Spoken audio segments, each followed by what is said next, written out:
Today I'm going to be doing a Dioxazine Purple Resin Pour in our Crystal Edge round mold. I mixed up 11 ounces of Art Pro resin, and I have Dioxazine Purple Acrylic ink by Liquitex, 6 drops and 2.29 ounces of resin. Then I have some Carbon Black Acrylic ink, 6 drops and 1.94 ounces of resin.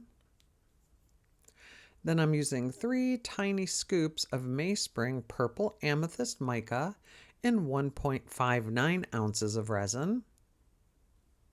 My pigment paste, the white pigment paste, as usual, is Let's Resin Ocean White, and that's 4 drops and 2.12 ounces of resin.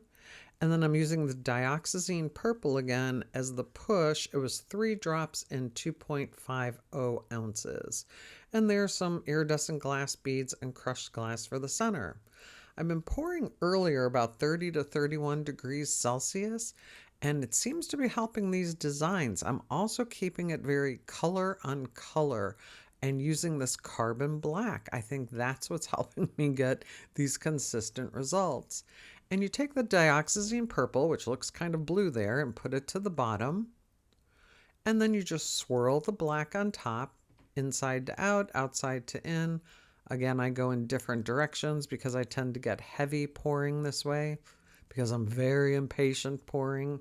If only I could pour perfect circles. And you just repeat the same thing with the mica and the white, putting the extra little bit that's left directly into the center. You can kind of see the reflection of my stupid glasses there. I had to start wearing full-on glasses that covered my readers because I think the resin was burning my eyeballs, and that was not a good feeling. But there's the beautiful purple amethyst, mica from Meyspring.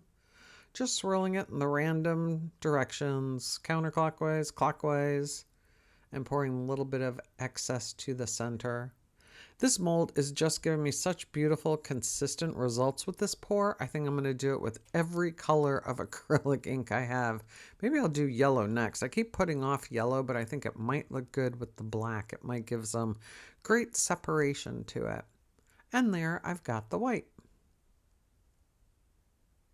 I also think not waiting till 34 degrees Celsius, which I had been doing, I think the resin was maybe starting to set up.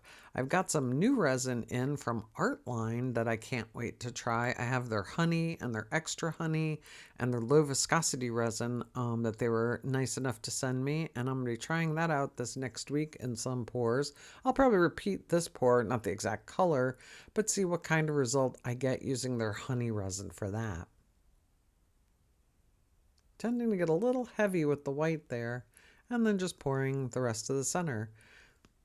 I've done so many of these now with so many different color combinations and then the straight on color that anybody should be able to do this pour as long as you have our Crystal Edge round mold, because that seems to be the secret sauce as to what's making this turn out so beautiful each and every time.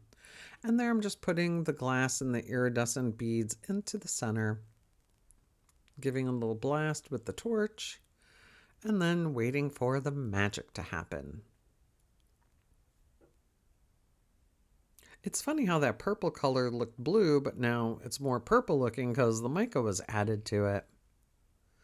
And then once that's finished, it's time to demold. This Art Pro resin usually sets up after like 12, 15 hours. I just think that's gorgeous. It's like little puffy clouds of color. Doesn't this just sparkle beautifully?